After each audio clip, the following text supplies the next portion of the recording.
is Jay Watts from Merely Human Ministries. Welcome to Human Things Podcast, Season 2, Episode 3.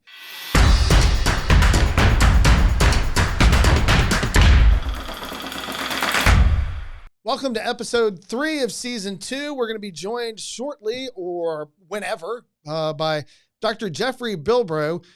He is an associate professor of English at Grove City College. He's the editor-in-chief of Front Porch Republic, author of Loving God's Wildness, The Christian Roots of Ecological Ethics in American Literature, and Virtues of Renewal, Wendell Berry's Sustainable Forms. And he has come on specifically to talk to me about this book right here. This book is Reading the Times, a Literary and Theological Inquiry into the News.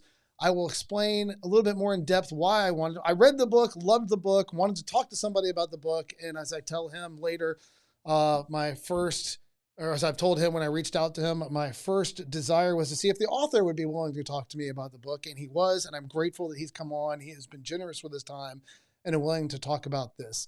And we'll cover more about what it's about. It's about engaging with the news as Christians today, and I will talk, before he and I talk, about why that's important to the mission of Merely Human Ministries and Human Things as a podcast, because it does matter. It is important. Beyond just the idea of that it's my podcast and I can talk about whatever I want. But beyond just that, it is important and it does matter. And I do think it dovetails very nicely with what we do here and why sometimes it's important to take steps back. I'll get more into that in a second. I do want to talk about something that I think is weird that's going on in the world. And there's always something weird going on in the world today. But it's funny because I was about to say, if you know me, you know I'm an animal lover, but I think most people are animal lovers. I mean, for the most part, they all are. I hear people say that all the time. Well, I'm an animal lover. I don't know a lot of animal haters. I think the foundational position that we all start with, the default position is animals are awesome. If the popularity of certain TikToks and reels online or any indication, most everybody loves animals. We can watch cats do stupid things, dogs doing. My wife is capable of watching reels with dogs on Instagram for hours if I don't break her out of them, because it's just dog after dog after dog, and she just keeps going, and they're all funny. So I feel bad because I'll get on. It's like, get off your phone. What are you doing on your phone? And then she'll send me one. I'm like, that is hilarious. I mean, that's awesome. Okay, that one was great, but let's get off our phone now. And so it is not just that. I mean, there are great things that you see about animals. I particularly love elephants. Because of that, there's some elephants over here that JD has that are hanging here. Normally, I remove all of everybody else's decorations and put them away, but JD had elephants hanging, and so I left his elephants hanging. Oh, see if I can reach them here without breaking them. They're elephants hanging, and there they go.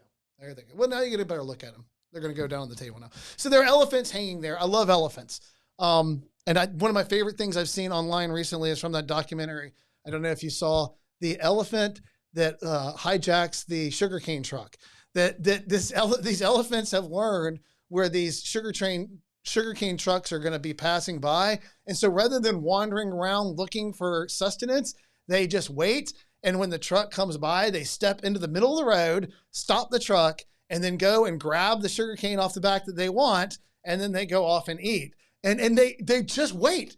They recognize what a sugarcane truck looks like. They stand on the side of the road. When they see it coming, it steps out, it yells at the driver, it grabs its food, and then it goes back and waits for the next truck while it chews on its bounty there that it's gotten. So I like elephants. I like animals. I'm fascinated by them.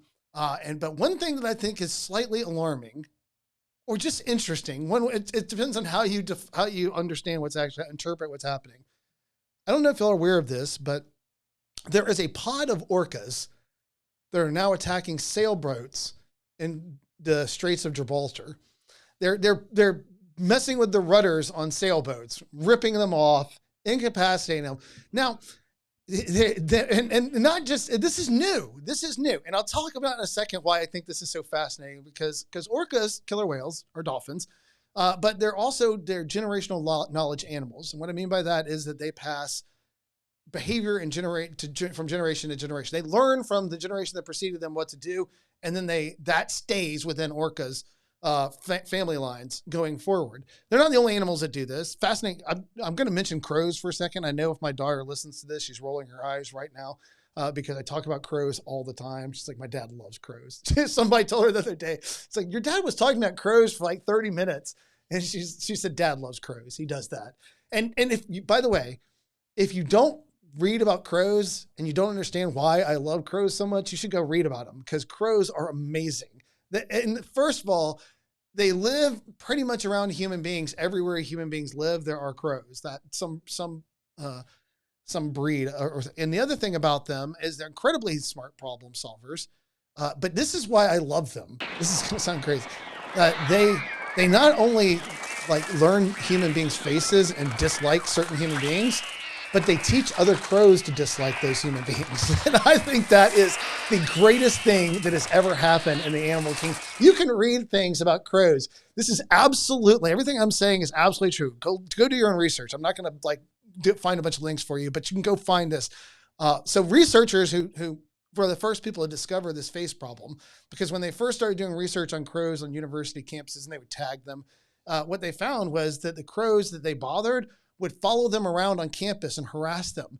And they would remember them for long periods of time. So they started wearing masks when they work with crows so that crows don't know what they actually look like. And it's not just, by the way, the crows that they've harassed. The crows that they harassed taught other crows to hate them. And so generations of crows will harass human beings that bother them. So it's fascinating when you have animals that teach the next generation things to do. I think it's hysterical. To the point of one guy who was bothered, who the crows in this one neighbor, I can't remember what he did. I think he would shoo them away or hated the crows, and his wife was nice to the crows. And so the crows would go to the bathroom on their car, but only on the side of the car that the man was sitting, not on the side of the car that the woman was sitting. Another story that's great. This guy was feeding the local crows in his neighborhood, which I don't know if you're familiar with the name of a group of crows. It's a murder. So a large murder of crows gathers in this guy's yard every day as he feeds them. Some other people, so he gets in a fight with one of his neighbors one day, not about the crows, completely unrelated to the murder of crows that he's feeding all the time. And the crows notice this guy being mean to the guy who feeds them. And so the crows started harassing his neighbor because he's their source of food and they don't like him. So I could go on and on, as Nico would tell you, with stories about crows. They are fascinating animals and they teach their children to hate people. And that cracks me up for reasons that I cannot possibly explain. But so this is why it's fascinating that all of a sudden, out of nowhere, orcas have started attacking sailboats. And it's not random. They attack the rudders of sailboats. They disable the rudders of sailboats in the Gibraltar area, this particular pod. And when the Coast Guard in that area was towing one of these sailboats in to the shore because it had been disabled and couldn't move, and it was surrounded by a pod of orcas, the pod followed them in.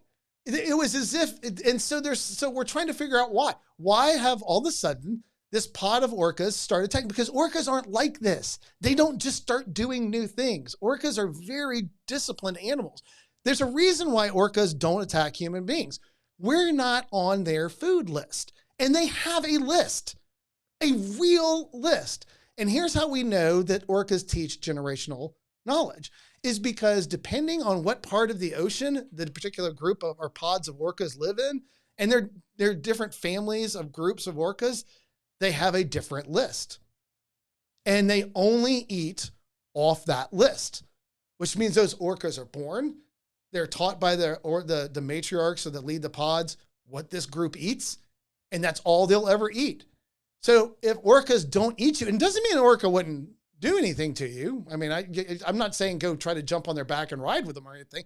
I mean, they're still an apex predator. They're still not something to be messed with. I mean, these things eat great whites. That's how tough orcas are. We've grown to be afraid of jaws. These guys eat jaws. And so they're not something to mess around with or to take lightly, but they are incredibly disciplined animals in that they have a behavior pattern that they follow. So that is why it's so weird that all of the sudden they're attacking the rudders on sailboats in Gibraltar, like right at the Straits of Gibraltar. It's weird because it's new and orcas don't do new things. That's just not what they are, right? So the question is, why are orcas doing this? So here's the two answers that were being offered. One is, it's just juvenile orcas that have decided it's fun to rip the rudders off of sailboats for their amusement, like punks. They have just decided that this is how they have a good time. They're ripping the rudders off of sailboats. And then I guess that is the explanation for why they would follow. Many of the people who study them, and these people know more about orcas than I do. So if I have to take them seriously, if they think that's what's going on, they think they're just having a good time. They just have decided that this is good juvenile fun. We're just going to rip the rudders off of sailboats and watch how these people freak out about it. And maybe that's why they followed them back to the shore as they were being towed in. It was just part of the amusement of watching the effects of what they've done. So if the orca experts say that that is a possibility, then I'll accept that that is a possibility. It's all fun. Another group of people, of orca experts, are arguing that, are cetacean experts, I mean, that they are getting revenge. That something happened that the matriarch of this pod didn't like in relation to a sailboat.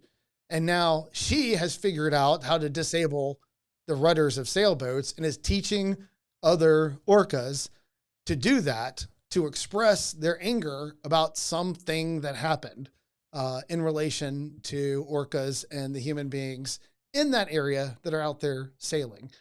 That, I mean, I'm sorry to laugh. That's the fact that that's a possibility that we're looking at right now, to the point that, and I don't have the name right here. They actually have they've named the matriarch. They know the matriarch of the pod they're talking about. The experts that study the whales in that area, like, it's her. That's basically what they're saying. One group is saying it's just juveniles having fun, and another is that mom is mad about something, and she is now teaching everybody to take out her anger on them, right? It's like the mother orca mad about something, and now she has, and it's a very specific one. It's not just a theory, it's her. They're looking at an orca and pointing at her and saying she's mad, and she's teaching her kids now to take it out on the sailors near the Straits of Gibraltar, which I think is just awesome. I mean, I know it's scary. It's terrifying for the people that are sailing, but because these things just don't happen, because orcas teach knowledge, the idea that, so it's going to, this is just whatever, just keep an eye on it. Just watch it. The growing, escalating tensions between the pods of orcas and the sailors in the Straits of Gibraltar. If it is just them having fun, it should, we'll see how that grows. But if it is a new step in the tense relationships between sailors and orcas, and particularly this mom, then we may now have generations of orcas taught in that particular area how to disable the rudders of sailboats, because once orcas develop a pattern, they tend to hold on to it forever. And so this is just, that was my fascinating tidbit for the day. Something that I just found interesting and that I keep checking on. I keep going back to look to see if it's still happening. Just this morning, the Weather Channel had it on their app, a video of one of the sailboats and they've dropped the camera down in the water so you can see the orca grabbing their rudder and starting to pull on it. And they just surround these sailboats. And so the elephants are stealing sugarcane, orcas are disabling sailboats. The world's gone mad. I guess is just the beginning of this podcast. All right. So to get ready for our guest, Dr. Jeffrey Bilbro, to come on later, there was an interesting discussion we'll have later and talk to him a little bit more about this. But the idea of talking about how we relate to news matters to me for more than just the sake of an interesting book that I read that I wanted to talk about. There's a dehumanizing effect many elements of the world that we interact has on us, and how we see the world, how we understand the world. What happens oftentimes when I'm talking to people, one of the first questions I ask them if I'm talking about the issue of abortion is, do you think it would be objectively wrong for you and I to kill each other? Not subjectively wrong in the sense of it's a matter of opinion, or I just don't want to die, or anything personal reasons like that. Is it objectively wrong for you and I to kill each other without an extreme justification motivating it? Is it wrong for human beings to kill each other? And they're going to answer one of two ways. Yes, it's wrong. No, it's not. Not objectively speaking. Well, I've had a few say no, but I've talked to a lot of people. I don't even want to hazard a number on it. A lot of people about this issue. I've asked a lot of people that question. I've asked a lot of audiences that question. Almost everybody that I've ever talked to says, yes, it's objectively wrong for human beings to kill each other. That's important information to have, because once we have that question answered, then we both start with, okay, here's what we agree on. That it's objectively wrong for human beings to kill each other without extreme justification. So if you favor abortion rights, if you think abortion's a good thing, if you think that women ought to be free to get abortions, whatever, however you understand your position, then you either think they're not human beings in the same way that you and I are, or that you think that pregnancy is an extreme justification. That's where we're left, right? So now we have something to talk about. One of those would be, how do you answer the question, what are the unborn? What is the unborn? Is the unborn one of this? You answer the question, no, I don't think the unborn is one of us. Because then if I ask the follow-up question, what do you think they are that we're allowed to kill them? What changed about you? If you understand that it's wrong for you and I to kill each other, that it's objectively wrong for human beings to kill each other, what changed from the embryo or fetus that you once were to the more mature human being standing in front of me now? It would be okay to kill you then, but not now. What I could do to you then, if I tried to do to you now, would be the worst thing that a human being can do to another human being. What changed? That matters if their answer is the reason that I accept that it's objectively wrong for other human beings to kill each other, except under extreme justification. Well, if they accept that position, then they're going to say they're not human the same way that you and I are. So it's wrong for us to kill each other, but they're not one of us. Are they one of us? No. Okay. So now they have to tell me what they are, what the unborn is. We've argued before, and we'll spend more time arguing going forward, that from the moment of the completion of the fertilization process, a human zygote is whole and distinct life. Is a whole and distinct life. A human zygote, from the moment it comes into existence, is a whole and distinct life. That's the scientific position I'm going to take. And then I'm going to take a philosophical position that all human beings ought to be treated with dignity and respect. You have to now tell me what you think they are, if we're allowed to kill them, if we both say that it's objectively wrong to kill other human beings. That's your responsibility. I'll tell you what I think they are. You tell me what you think they are. And then we'll figure out which one of our views best fits the world as we see it. The other answer that they could say is that they think it's an extreme justification, which I think is a weird position to hold, but that's where you get to bodily autonomy arguments. Yes, it's human. I don't discount that it's human, but pregnancy in itself is a justification that rises to the level of being able to cover justifiable homicide, to make it a case of justifiable homicide. We can destroy a life. It's a human life. I got it, but we can destroy that human life, even though destroying human life is morally wrong, because the circumstances of pregnancy morally justify the action. I've said many times on this program that I think that is just crazy, because pregnancy just happens to be the way that every human being that has ever existed has come into existence. And every mother who has ever had a child, and every one of us is the product of that relationship, has experienced pregnancy. And for something so, and that doesn't mean I don't recognize there's complications. Of course there's complications, and that's a separate conversation we could have. What I'm saying is that pregnancy, although weird, is ubiquitous, and every human being that's ever come into existence came into existence through that process. That may change soon, but it hasn't changed yet. And so to say that so common that every human being's come into existence by it scenario, situation, is justification for the destruction of an innocent human life is absurd.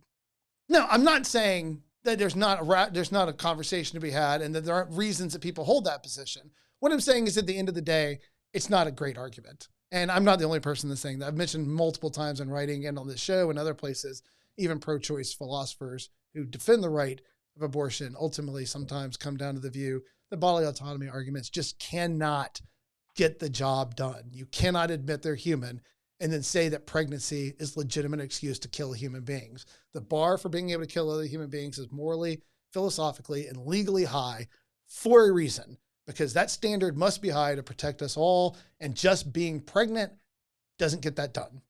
So that's what, if I say, is it objectively wrong to kill each other, and they say yes, that's the value of that question. We're going to talk about the science, or we're going to talk about the philosophy. We're going to talk about what are they, or we're going to talk about why we're allowed to kill other human beings. We have very specific, directed conversations now. It should not be a wide-ranging, me just yelling about the things that I believe and getting angry at you and talking about you in unpleasant terms and you doing the same thing back to me. We have points to discuss. Get to them. What are the unborn? Why are we allowed to destroy them? What are our moral duties and obligations to human beings? Why don't they extend to them? Under what conditions are we allowed to kill those that we recognize as human beings? Those are pointed conversations that can be had once we've asked that question and they've answered in the affirmative. Yes, I believe it's objectively wrong for you and I to kill each other. But what if they say no? They don't believe in the existence of objective morality. They have a whole different idea of what it means to be a human being than the one that I'm bringing into this conversation. That's important information to know, because if somebody doesn't think it's objectively wrong to kill people, then there's no reason for me to try to convince them, because if their position is there's no such thing as objective moral values, which, by the way, there was a young man in San Francisco, was the first person I ever encountered that had that. I actually used him as a demonstration in class. I asked him if he believes it's objectively wrong to kill human beings. He said yes. Afterwards, he came after me and he said, I answered yes because I was afraid to say what I genuinely believe in front of that audience. So what do you genuinely believe? I said, I genuinely believe the answer is no. That there are no such things as objective moral values, duties, obligations. They don't exist. We are just animals living in a moral-less universe. There is no guiding principle. There are no rights and wrongs.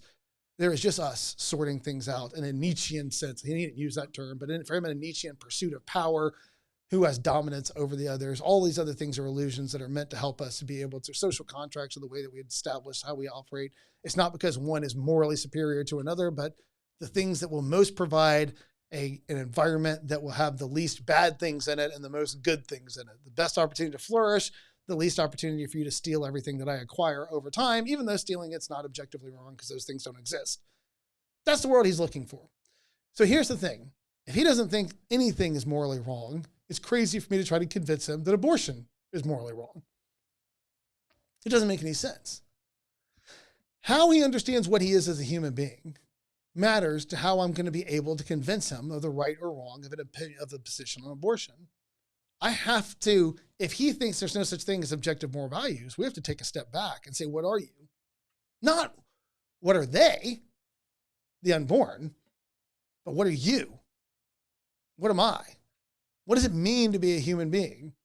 Do you genuinely believe that we are just clumps of cells, atoms colliding with others in a determined universe where we make no choices, no decisions, and we live with no morality, no judgment? We live, we die, we cease to exist. It's all a fraction of a moment in a universe the size in which we live, which is incalculable. We don't matter. Is that what you genuinely believe? And then all this, things like rape is wrong, slavery is wrong, genocide's wrong. All these things are just illusions or verbal conveniences to help us to govern society in a way that makes it so that the most people possible can live without being killed by their neighbor. But even being killed by your neighbor is just something I just don't want to experience. It's not wrong with a capital W. It's not objectively wrong. I just don't want to get killed. And so I'd like a world where I'm least likely to get killed. I think that's a preferable world to one where I'm more likely to get killed. And so I endorse even those illusions that may make people more likely to not kill me.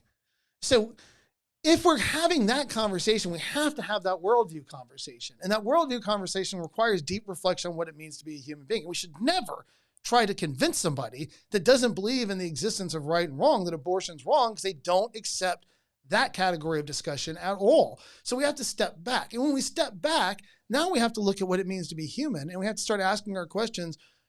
There are things that we see about the world around us. There is a way that the world is. What is the best explanation for that? Part of the way that the world is that we intuitively seem to recognize that there are wrong things that we can do to other human beings. What's the best explanation for that? Is the best explanation for that we think that abusing and killing a toddler is wrong? That it's wrong? Objectively wrong? Really wrong? It violates our duties and accountabilities, real moral duties and accountability to other human beings? Or is the best explanation for that we feel like it's wrong because we don't want our toddlers killed. And so to live in a community where our toddlers aren't killed, we have to not kill other toddlers. And so we allow this illusion to exist because it has benefits, evolutionary benefits. We're all more likely to survive if we're all letting our toddlers survive. But it's not really in a category of right and wrong. Well, which one of those is more likely? Which one of those makes more sense, explains the world around us? And so all of that to get back to why I wanted to discuss this book today. Because this book is about how we relate to the news and how we relate to the information as it's given to us, and not just in the sense of, and I think Neil Postman's Amusing Ourselves to Death is still a standard bearer that everybody should read. I still think it's something that ought to be read by everyone. It's still a very small, consumable book, and it helps us to understand the difference between when you go from a typographical society where we read to an image-based society where we understand everything through images. There's things that we have to consider about the way the news is presented to us, and so many different steps that we're going to get into if we have a conversation in a moment here. But all of it is going to help us to understand what we are in the world that we live in. And how we answer that question will determine how we treat each other. And if we realize that the world around us is starting to believe something about themselves, and we want to be able to convince them that human beings have dignity, that everybody has intrinsic human value, that all human beings ought to be treated with dignity and respect, if we want to be able to convince them of that, then we need to be aware of how they understand what they are and how they relate to the world around us. And so the consumption of media and news is a huge part of that puzzle. They're learning what they are by how they relate to the information that's coming into the world around them. And it's having some seriously disturbing effects on the young people in our world. And all of us need to intentionally, we talked about that with Ben Mitchell when he was here. We talked about the idea of unreflective interaction with technology, that we just interact with technology. And that's why I wanted to visit that same thing again this show when we're talking about what it means to interact with the news and with our sources of information. Because what the news is, what we seek out and where we talk and the communities that we seek out, the way that we understand ourselves, all of it will affect one thing. And we'll get into that in a minute, how we treat our neighbors. If I ask you, is it objectively wrong for you and I to kill each other, and you answer yes, then now we have to talk about who counts as a valuable human being. And we have to have conversations. If you say, no, I have to find out what you think it means, what you think we are.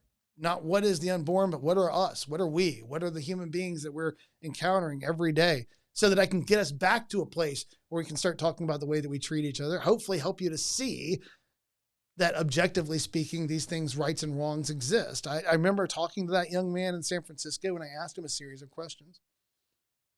Do you think raping a woman is objectively wrong? And he said, well, I wouldn't rape anybody, but I don't think it's morally wrong. I said, okay. Do you think chattel slavery, as it was practiced in the United States, is wrong? And he said, well, I don't think it's a good idea, but I wouldn't tell other people what they can and can't do because I reject those standards of moral behavior, objective moral values. I said, all right. Do you think the genocide of the Jews in Nazi Germany, the effort to extinguish them through the most efficient and scientific means possible was wrong? And again, he said, I don't think it was a good idea, and I would never want to be involved in something like that, but I don't believe it was wrong in the way you're saying it. That's weird. That's weird because every time I ask you, and I asked him a couple other questions, every time I ask you if something's wrong, you tell me you think it's wrong. And then you say, but, and try to explain why it's not really wrong. You perceive it's wrong, and I perceive it's wrong. And we agree on everything I'm asking. So do you think it's more likely that our perception of the wrongness of rape and slavery and genocide is mistaken and illusion, and that it's all really just human beings cells and atoms smashing up against each other in a valueless system? Or is it just possible that they're actually wrong and objective moral values do exist? That seems to be a better explanation for why we agree on these things. To which he said, by the way, he said, we only agree with it because we were raised in the same culture. To which I responded, I understand where you think you're coming from with that, but I grew up in Georgia and you grew up in San Francisco. I promise you, we were not raised in the same culture. There's so little overlap in the culture that you grew up in, the one that I grew up in, as to be almost foreign countries from each other. Very little places of agreement. No, the reason that we both think rape is wrong is because rape is wrong. The reason we both think slavery is wrong is because slavery is wrong. That's the best explanation for why we would agree with that. And people in other parts of the country and the world would agree with it, and why we have reformers and why we celebrate those reformers and why we see victory over those things as progression towards something better and good, because it is better and good, and because those things are objectively wrong, and that any society that limits them or gets rid of them as an evil that affects or impacts the people in their culture has done a good thing and serves the good, and the good is real. That's where we are. That's why you agree. You agree that all those things are wrong because they're wrong. And your inability to embrace that is not in some way, some sort of intellectual honesty that is commendable. It's confusing to every way that you and I understand the world around us. Now, it may be true. I'm not saying it's not within the realm of possibility that it's true. What I'm saying is it doesn't feel true that there's nothing wrong with rape. That's what Scott Klusendorf, obviously a guest, obviously my mentor, obviously a friend. Many years ago, he was having a conversation. I may have already mentioned this on the show. I don't know. But he was having a conversation after his talk, and it was this young man espousing the same view to him, that there was no such thing as objective moral values. And he had a group of feminists, students that were wanting to get after him, that were waiting in line after, and he was tired. And he said that I found a way to get out and extract myself from this conversation in one fell swoop. I asked him very loudly, I asked that young man, are you telling me then that there's nothing objectively morally wrong when a man rapes a woman? And the young man said, yes, that's what I'm telling you. And he said, and then I just backed out and got out of the way because those feminists descended on him with such violence and anger that I knew that they would set him straight on the existence of objective moral values, and that I was now free to go back to my hotel. A genius rhetorical move that both helped somebody to understand the existence of objective moral values and wrongs, and also got him safely out of the conversation so that he can continue his life elsewhere. The world that we live in today, the way that we interact with the news, the way that we interact with media, the way that we consume information, it erodes our sense of self and our sense of an importance to ourselves, our understanding of our community, our understanding of what it means to be human. It desensitizes us to things. While it enrages us for the moment, we have no long-term commitment to anything. It gets us all worked up at any moment that something happens, and then we move on to the next stimulus that gets us angry. And it is my belief that if we don't have a healthy interaction with how we get our information, that we are set on a pattern of just constantly bantering back and forth about things that people have forgotten they said.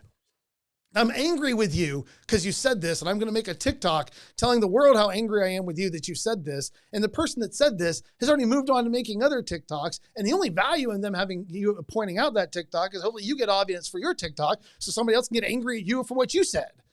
And then they can get a video and then get eyes on them, and everybody will keep talking to each other and tagging each other and saying these things to her. And it's outrage theater to the effect that it builds you an audience. But what it doesn't do is solve any problems. And so what I wanted to do was to have a moment where we recognize the importance and the issue of talking to other human beings about the value of human life on subjects like abortion, that we sometimes have to take a step back and we have to examine what it means to be a human at all, and to reflect on how we ought to be interacting with the world around us. And there's very few things that are as important to that as to how we discern true information as it enters our life.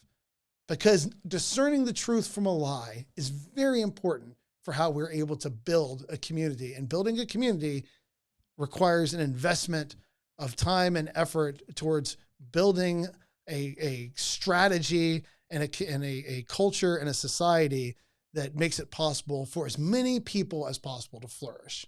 So in that light, we're going to be bringing on our guest now, Jeff Bilbro from Grove City, to talk about his book, Reading the Times, a Literary and Theological Inquiry into the News.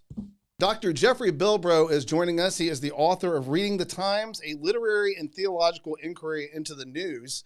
I've talked a little bit about you before this segment, but what I wanted to do is when I first reached out to you, I read your book and loved your book and wanted to talk about your book with somebody. And then I reached out to you to see if you would be willing to be that somebody, because you are obviously the expert on what you wrote. And you asked me a question initially. You didn't fully understand what your book had to do with what the focus of my mission seemed to be here at Merely Human Ministry. So you weren't rejecting it. I mean, you've been graciously willing to communicate all the way through, but I thought it was a fair question. And so I wanted to answer that for the audience before we get into this conversation. When we talk about human things as a podcast, and when we talk about the focus of our organization at Merely Human Ministries, we're talking about the intrinsic dignity of human value. And so when this actually was born out of COVID. Originally, as COVID hit, we were trying to think of a way to address what it means to be human, going back to a quote from C.S. Lewis where he says, if we'll be found by God, let us be found doing human things, or something. I'm paraphrasing to the, and also there's a quote in the second Dune book of all places where a character is wrestling with what he is he a human, or has he been turned into something different? And he tries to figure out what he's supposed to do. And Paul tells him that to just do the next human thing.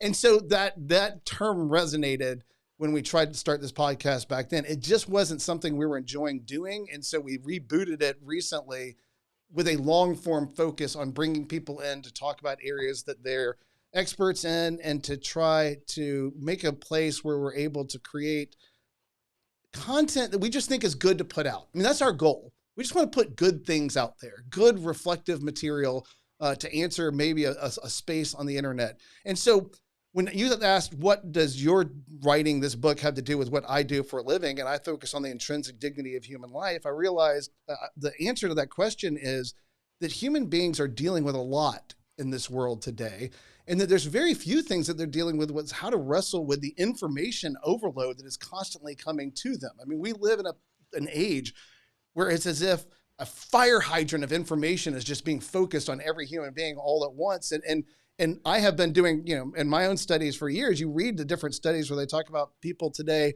who have difficulty understanding the difference between satire and news, have a difficulty understanding the difference between advertisement and news, have different, and the different, tribal nature of news organizations now. And so I felt like your book was just for me, it was a breath of fresh air, intellectual fresh air, to take a moment and to think about how we interact as Christians and as human beings with this entity of news in our life. I've seen it destroy families, man. I mean, I've seen people who are just polarized by what channel they watch and their different news sources, where it's like, he's a Fox, I'm MSNBC. And until I've heard young people who complain, I go over to my parents' house and all they're doing is watching Fox, and I just can't be around it anymore. And so it is destructive to human community right now, the way that our relationship with news is. And so I wanted to bring you on because I thought you had just given thought and insight to something that's deeply important to how we relate to each other as human beings. Well, thanks, Jay. That's really helpful. And I think you're absolutely right. I mean, I talk to a lot of people who describe church splits or family splits. And it does seem like the news, and in part because there's so much of it, people have to kind of choose which stream to tune into. And if you choose differently from your fellow church member or your fellow family member, you go far enough down those roads, and it's hard to be in community with people anymore. And that's a real tragedy. So I think, I do think it's an important issue for our culture today. And I appreciate the I guess, broad view of human dignity that you're describing it. And I think that's commendable. Yeah. And how we treat each other ultimately comes down to what we understand what we are, to me. Right. I mean, for me, I've talked to other people that work in a broader, more general apologetics area. And I get to work with a lot of people. And I remember having a conversation, I think I've mentioned it on the show before, but I had a conversation we were discussing working together, and why I said in many ways I'll work with you cooperatively, but I don't think we're a good fit to join together as an organization or things like that. And the question comes up, I ask them, if you were given one talk to talk to anybody about, what would you talk about? And they oftentimes don't know. They start asking me questions about the audience and who they're talking to. And I said, I understand that, but for me, it's very simple. I am transfixed by the idea of loving your neighbor as yourself, loving your God, loving Yeah. God, and loving your neighbor as yourself. That's the preeminent focus of my life, which is why things like abortion or physician-assisted suicide really captivate me, because there's questions of who is our neighbor and what are our obligations and duty to them are the main focus of my life. And so broader issues come into play in that, because it all has to do with how we understand what we are in the world around us. So you are now our guest in the segment, what we call three things. So you set the agenda. You're going to tell us the three things coming from your area of expertise that you want our audience to walk away from, considering your book, Reading the Times, which I'm going to have, JD told me as I hold it up for the video, I have to hold it up here so that everybody can see it, but the microphone's blocking it, and also encourage everybody to buy and read. So we'll have a link for it also on our website and on the YouTube channel. But the floor is now yours, Jeff. Okay, well, thanks, Jay. Yeah, and when you asked me three things, I thought, well, this is easy because the book has three sections, so I could just choose one from each section. It worked out well for you. Yeah, that's right. That's right. Yeah, and I appreciate your focus on neighbor love too, because when I was trying to figure out how to frame the book, I realized that that commandment, from the way that Christ distills the Old Testament teachings into that one commandment of loving God and loving your neighbor, really should kind of indicate the goal for which we attend to the news, right? That the news from the perspective of a Christian should be the information that we need today to love our neighbor well. And I think that keeping that end in mind throughout is helpful. But of course, how does that actually cash out on the ground? What does that actually mean is a matter of discernment. Yeah. So yeah, the first one, I guess, is just the first section of the book's on attention. And maybe one of the core concepts I try to develop there is this notion of how, when we attend to lots of tidbits of info, kind of headlines or posts on or other social media, it tends to macadamize our minds. And I got that image from Henry David Thoreau, who's a 19th century author, right, written long before the internet. But he's responding to the new media ecosystem brought about by the telegraph, by steam-powered printing presses that are producing tons of newspapers. Everybody can get a daily paper throughout the country. And he's worried about this. And he says that our minds can be permanently profaned by the habit of attending to trivial things. And I think, that could be written today. And to sort of make his point, he draws this metaphor from a Scottish road engineer who's got the last name of McAdam. And he says, well, this guy built roads. Instead of beginning with big boulders and kind of cobblestone type roads, which were the technology at the time, James McAdam said, no, just do it gravel all the way down, and that will improve runoff, and it will prevent the roads from buckling during the freeze-thaw cycle. And it turned out accurate, so we still have basically macadam roads today with a little pavement on top, right? So you get tarmac, which is just tar plus macadam. But Thoreau said that's great for roads, but it's not great if that's your mind. Right? You don't want your mind to be pulverized into bits of gravel. And so he says, if you attend to trivia all the time, then over time your mind will literally become ground down into fragmentary bits. And the result is that we're less able to offer resistance, to think critically about whatever advertising or political slogans or memes, people with power want to feed to us. We're just sort of passively accept and take and become passive consumers of information. So if we want to be able to respond redemptively and thoughtfully to the news of the day, we have to avoid having macadamized minds. And that's a matter of habits. It's a matter of the kind of practices of attention that we engage in on a daily basis. I think that what was fascinating to me when I first because there's things that I think that if you read in areas like this, you become very familiar with, like Neil Postman's work in Amusing Ourselves to Yep. Death. People talk about that a lot. That comes up a lot. For me, if reading Pascal, it used to be Pince's when I was younger, Thoughts, or however that Yep. people want to talk about it now. And he has, I think one of the things I always talk about when you're reading Pascal is like you'll have a section that lasts multiple pages and it's brilliant. But then he'll write 2 lines and it blows me away. Yeah. And one of them was, I think, if I remember the order correctly, he said that, trifles console us because trifles annoy us, or something like that, right? That we're consoled by trifles because we are disturbed by trifles. And his condemnation then of that same idea. And so I was fascinated because I wasn't aware of Thoreau writing about what you said or his concerns there.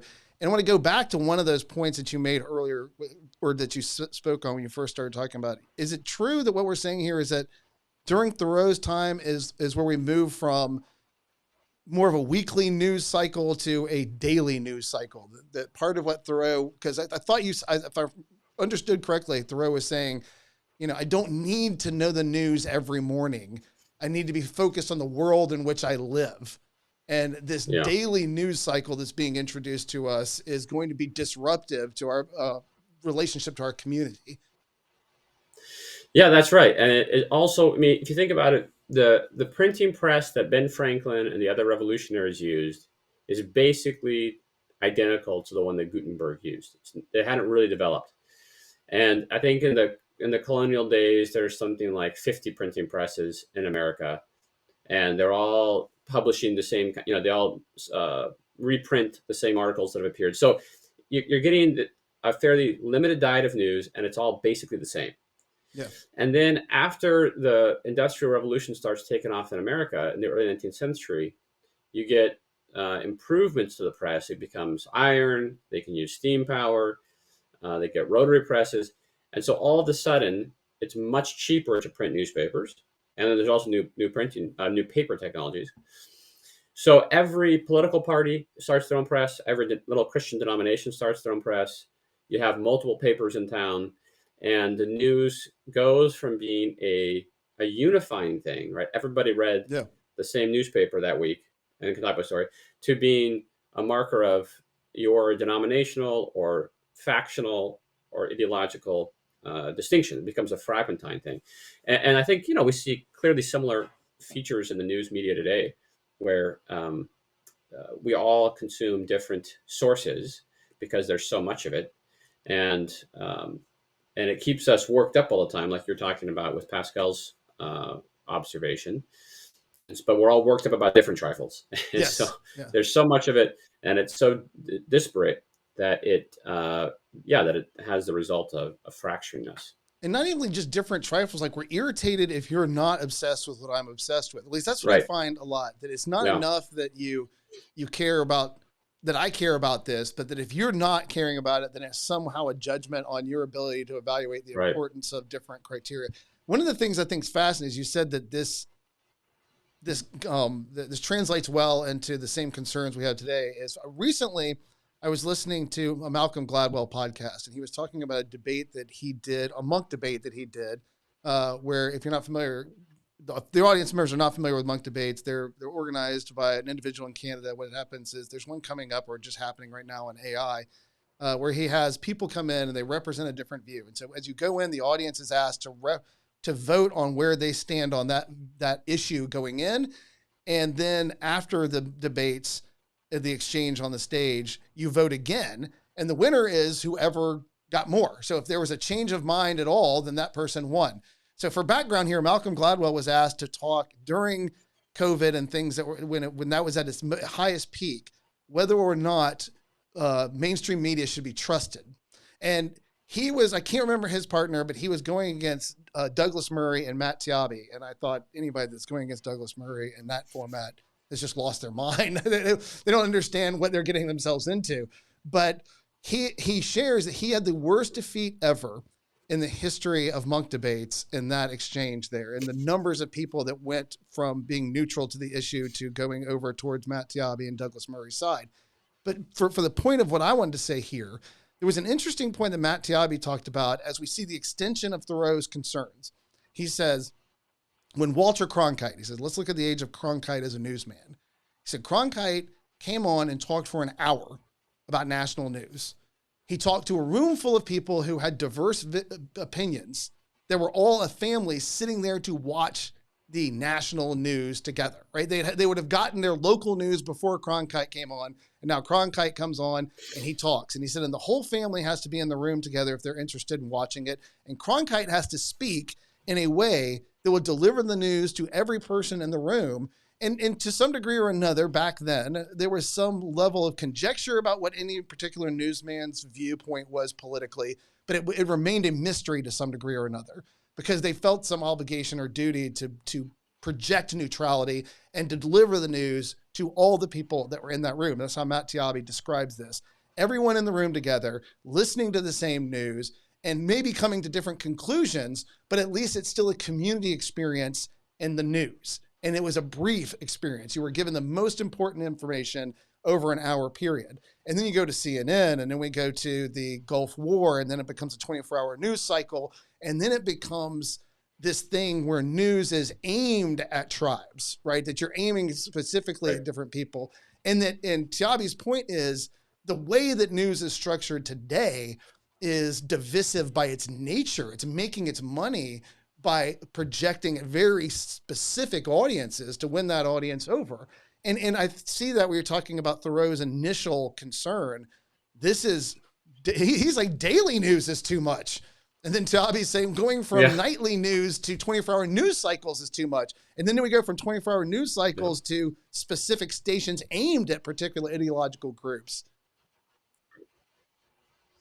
Yeah, and I think that's exactly right. And it's fascinating to me how that same kind of cycle has replayed in different technological eras, right? So again, in mid-19th century America, you had every kind of faction within a political party had their own outlet. But then for various reasons, there was a consolidation that took place at the end of the century, well, after the Civil War, that kind of led into this more or less unified ecosystem in like 30s, 40s, and 50s of America. And then it happened to split off again. So it kind of goes in cycles. And I don't, there's problems with having kind of a monolithic voice, where this is the consensus opinion that kind of shuts out divergence. But there's also clearly problems with what we have right now, where it's marketed to these niches, and the financial incentives are that you keep your base angry and isolated, right? So I'm not saying like there's some golden era, but we have to be aware of problems of our current situation and try to avoid the worst of those tendencies. And I think Ben Mitchell used a term last when he and I talked about AI. He was talking about, I think, what was the term, non-reflective use of technology. Is that what he said, JD? It was just, or unreflective use. That, one of the things we have to watch out for is, and I made a similar point in a talk I'd given on AI a couple of years ago, where the problem is when we're thoughtless in our interaction with the media, that we just get into a pattern of going to it for no particular reason. When you talk about these trivialities, macadamized, is that the way that you say it after McAdam's name? Yeah. Okay.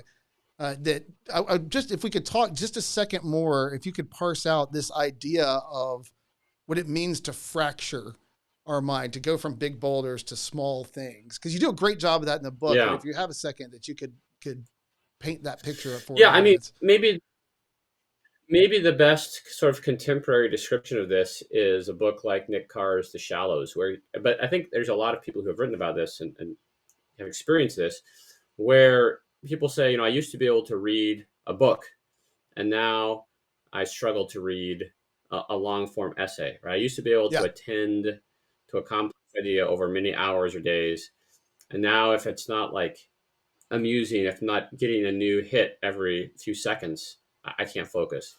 And I think that's the result of patterns of attention, where we flit from idea to idea to idea, from headline to headline. We do one thing and then get bored and put it down and turn to something else. So, that neuroplasticity, the way that our habits of attention actually rechange the structures in our brains is both discouraging, right? Yeah. Yeah. Uh, but it's also encouraging in that we could rectify that, right? If our Thoreau writes, if our minds have been profaned by these habits of attending to ephemera, the solution is to shut the doors of our minds and practice attending to things that matter. So I think the joy there is if we change our media diets, the first few weeks, it's going to be really hard. But after a while, it becomes pleasurable and easy again to read a book, to read an article, to listen to a long form podcast and sit with an idea rather than expect a lot of, cuts or changes or quick, uh, jerky, always something new type Yeah. formats. And it is astonishing how addictive, psychologically addictive that pursuit of that like dopamine surge we're talking about that you Right. get with interaction, and it's not helpful.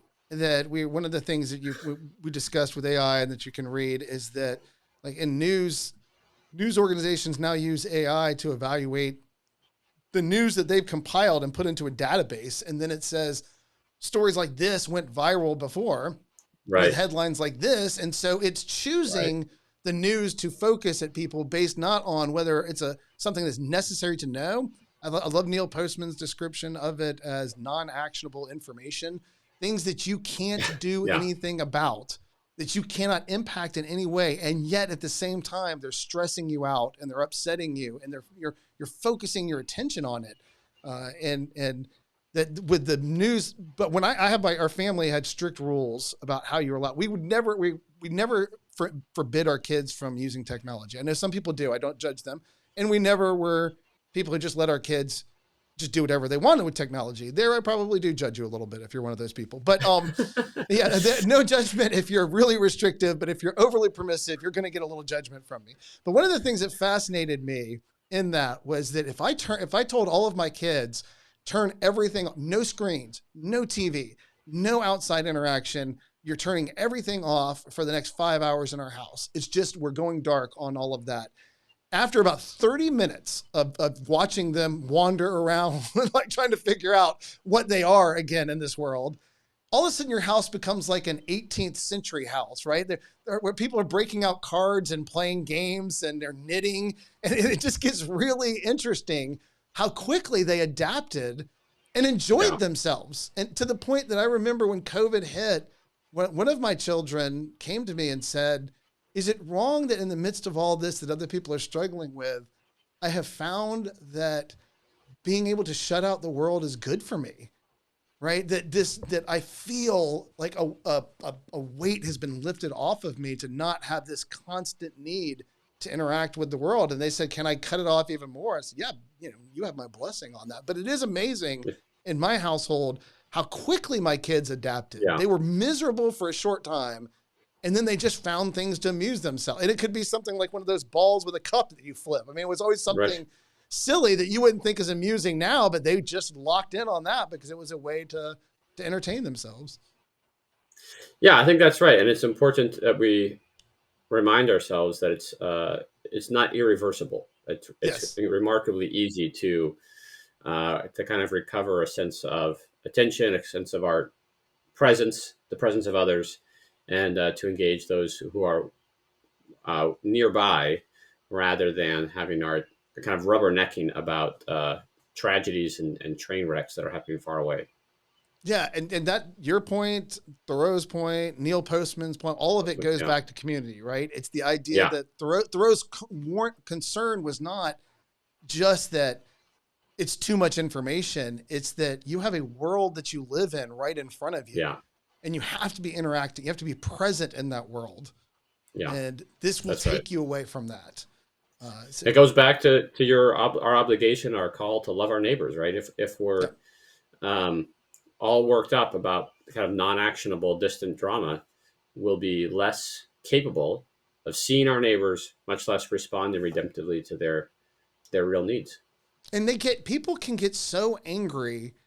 I talk to young people. And it's much worse for young people than it is for adult. For those of us who are older, we feel much freer to disconnect when we feel. Hopefully, you do. And you feel much more Yeah. freer to disconnect from social media when it becomes destructive.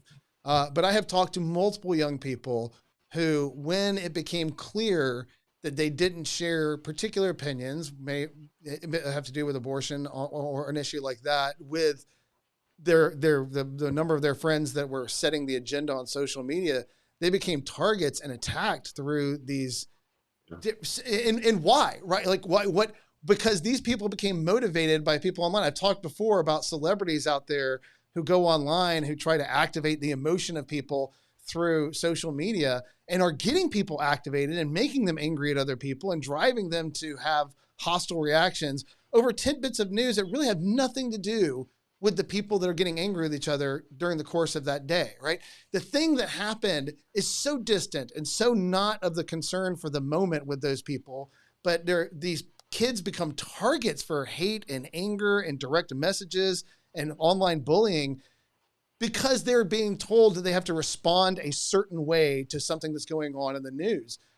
So it's incredibly important to be able to understand that point of Thoreau's and the one that you're making in that book of the macadamized minds, that this is destructive not just to you as an individual, but to your ability to relate to the other human beings around you, to have basic empathy for what's going on, to recognize what's truly important, which was Postman's point, right?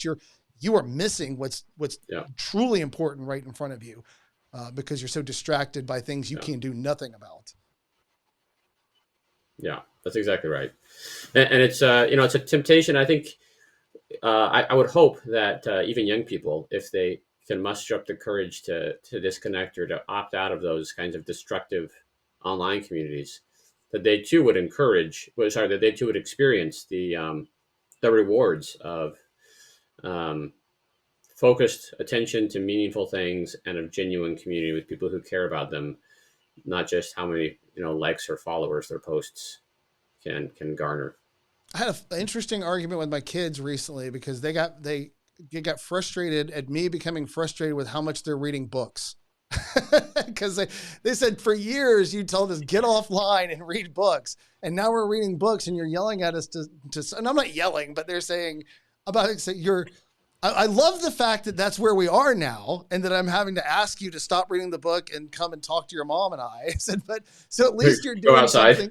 Yeah, or to go outside and do something. So at least you're doing something interesting. And there was an argument between two of my kids the other day that I thought was beautiful. I'll let you go on to your next point after this, but I just thought it was funny from what you're saying with kids, is that one of my son's 20, my youngest daughter's 14, and we were driving in the car together, and my son was messing with his phone too much. And I said, stop messing with your phone, man. It's driving me crazy.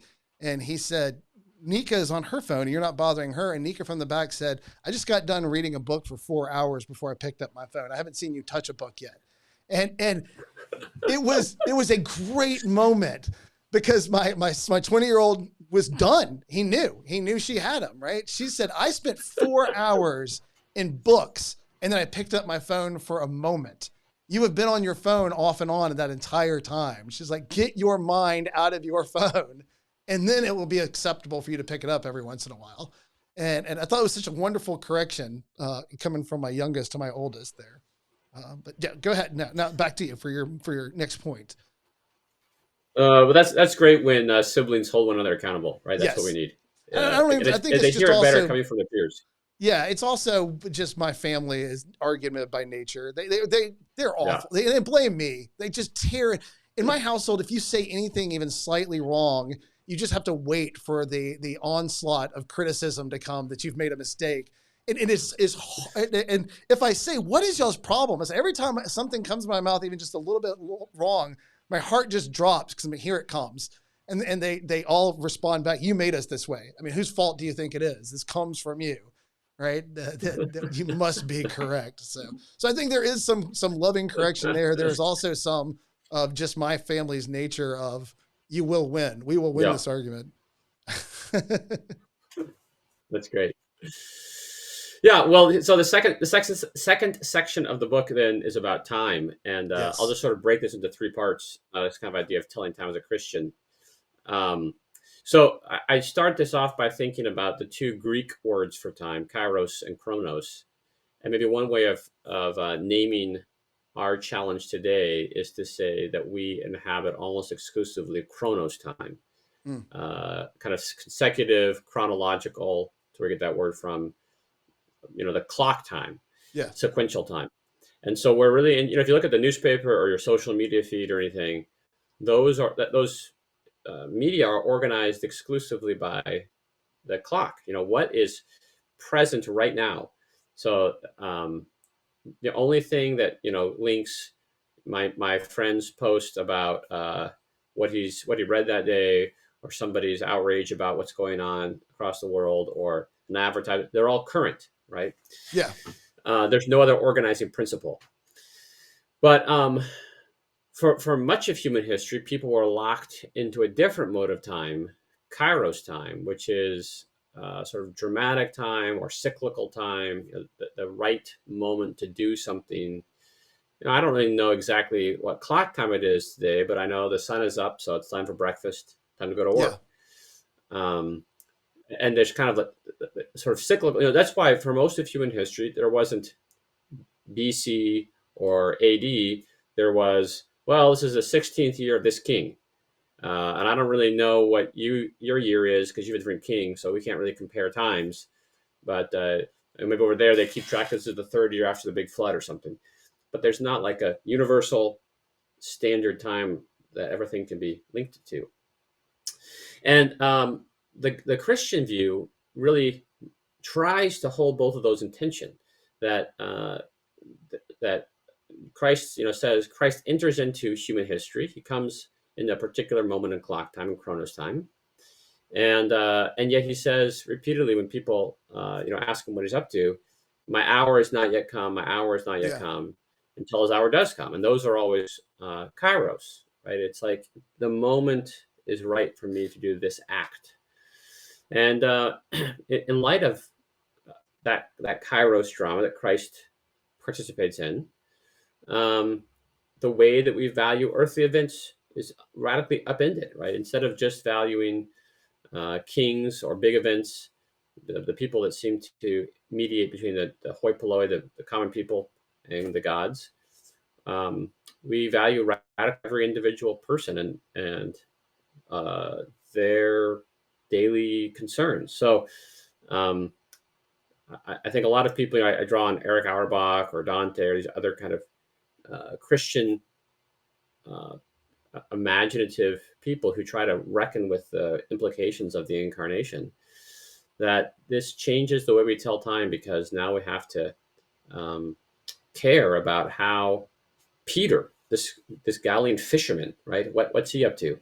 We have to care about individual people, Yeah. but without getting sort of just caught up in what is happening today, but more how are the individual choices, the individual events of particular lives, um, meaning how are they becoming significant in this eternal drama that is God's cosmic creation and redemption of a fallen world as he brings it towards its ultimate resurrection. So it's a challenge, I think, because Christians are kind of caught between these two times. One example I look at is the Hebrew prophets, who are always Yeah. speaking from the eternal word of God. This is God's character. This is what God's values, but they're always applying it to contemporary um, political or social or economic events in the lives of Israel. Right, like this economic justice is wrong because God's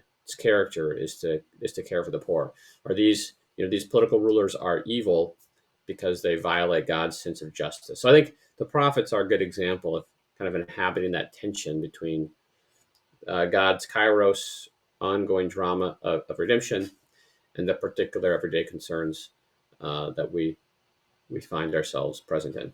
Yeah. And to help, I mean, to go back and to reinforce the point that you're making, and I think I remember, I think this is in Borston's Discoverers, where he talked about the discovery of time, in the sense when you're talking about chronos Yes, time, yes, chronological time, where he goes through and maps out the difficulty that prior to that, as you talk about, life was understood through events.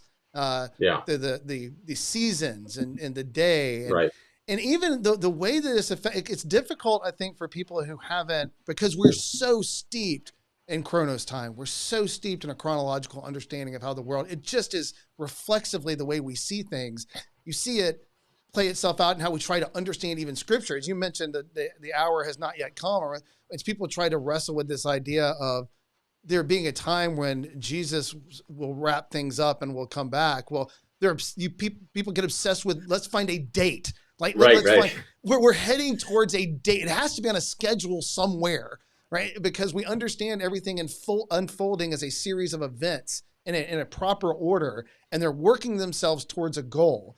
And that's what you say is the problem with chronological understanding of time without a deeper event understanding of time, is that we see everything as a series of events unfolding towards something, some telos involved in there, some building toward we are improving, where it's the arc of history, moving towards justice. It's the improvement, the progressive. And I think one of the things you bring up that I think is funny, because I think about this as well, and things are funny to me that may not particularly be funny to other people, though, is as you talk about understanding conservatives and for people who are progressive and see this chronological unfolding as moving towards progressive liberal society, that all nations are on that arc to some degree or another. And to me, the funny part about that is that because of that, if you're talking to somebody who takes this progressive view that society is progressing towards some liberal secular position, naturally, that's just a flow of history, they have an incredible amount of patience for people who are doing horribly violent things in certain cultures because of this dismissive view that they're just not far enough on the arc yet. They're backwards still. Yeah, that's right. They can be excused because they're just primitives. But the person in my neighborhood who disagrees with me is genuinely dangerous because they are fighting against what is the proper movement of progressive liberalism or secularism of society. And they are intentionally, they ought to know better, right? They have computers, they have Facebook, they have Instagram. They ought to know better than this by now. Right. And so they're dangerous, not the people that are over there killing people for being homosexual or whatever is going on in different parts of the world. They're just on the different part of the arc. They'll get there. You know, it'll get them. It'll absorb them sooner or later. You are truly dangerous if you don't buy what I'm saying, because you ought to know better. You live in a society that's gone past that. Yeah, that's exactly right. It's a very strange way of kind of slotting moral judgments into this kind of calendar of human civilization and progress or something, right? Yes. And I think it stems back, I argue it stems in some ways from Hegel and his view of history, but it's also, and I think it's helpful as Christians to recognize that in some ways it's a kind of secularized, distorted view of a Christian view of history, right? We too believe that history has a goal. Yeah. It's just not a goal that shows up. It's not like humans are getting better gradually. That's not a thing in the Bible, right? It is that Christ has come once in time and Christ will come again. And that's the culmination. That's the goal of history. That's the event. That's the telos. But it's not like our daily life and our effort as humans to improve morally is going to bring that about, right? That's on God's schedule, and that's God's work. So it's odd how these ideas get inherited from Christianity and then shorn of their transcendent referent and then manifest in ways that are quite different than their Christian origin.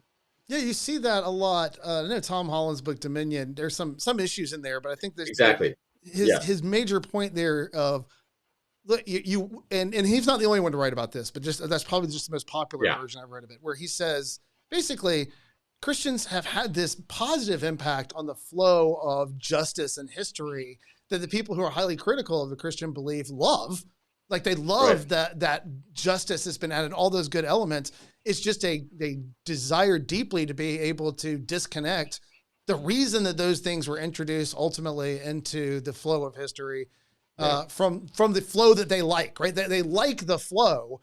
They don't like the genesis of that flow. And so there's just an effort to disconnect those two things. We can be all of these things without believing all of those things. And no matter how much you try to tell them, it's not clear that it makes sense to be those things though. Right. Without Right. you're right. We can be. You're absolutely correct. And we can recognize that it's better to love our neighbors, and we can recognize that it's better to get rid of slavery. We can do all of those things, but the judgment that those are improvements is what becomes difficult once we Right. remove it from Right. those other things. Yeah, and the challenge as Christians, I think, is to figure out how to, I don't know, try to reclaim the Christian origins and the Christian kind of cosmos within which things like justice or neighbor love, within which, I can care about what happens today because God is at work in history. Uh, but Yes. but I shouldn't care about what's happening today because is this advancing history's arc or retarding history's arc? Like, which side of history am I on? That shouldn't be the metric.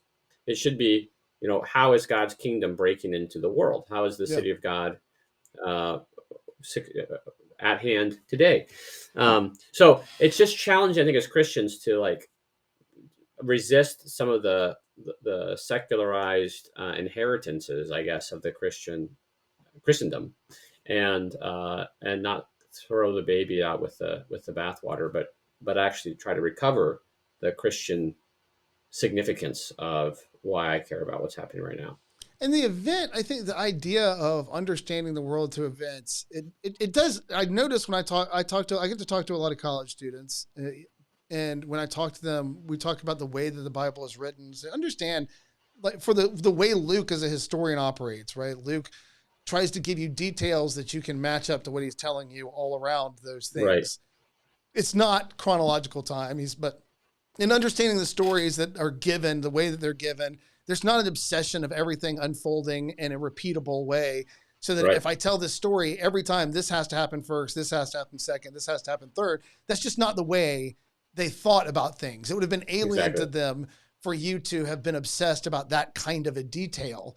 And that you would see that as a problem would be confusing Yeah. to them because look, I'm just Yeah. trying to give you a series of events that happen just so that you can understand those events, not And in the any particular meaning. order. Right. Yeah. Right. And I mean, you're exactly right. That's why people who are like who obsess about the gospel's apparent disparities, they're just not recognizing Yep. the significance and the structures that people at that time made sense of the world. Right. It wasn't about first, second, and third and fourth chronologically, but about what order should I place these events to make the meaning of Christ's life apparent. And Yes. and different gospel authors could come to different conclusions on that. It's okay. So Yeah. Yeah. And yeah.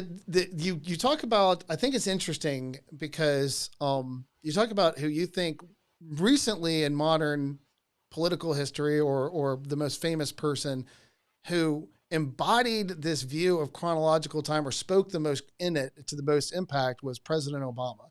And you talk about how President Obama spoke in these terms to great effect. I mean, Yeah. he was a very inspirational figure to a lot of people in our culture, and even people who didn't like his politics seemed to like him to some degree or another. And to feel like at least we're talking to a very serious guy, the way that he Yeah. communicated. Yeah. I mean, I don't want to pick on him, but I think he picks up on this strain of rhetoric that goes back to different progressive Christians from the 19th century about the arc of history and about being on the right side of history. And he would repeatedly use that kind of language to describe America or his policies. Um, and even some progressive critics like Ta-Nehisi Coates don't like that. So it's Yeah. not just Christians who criticize that.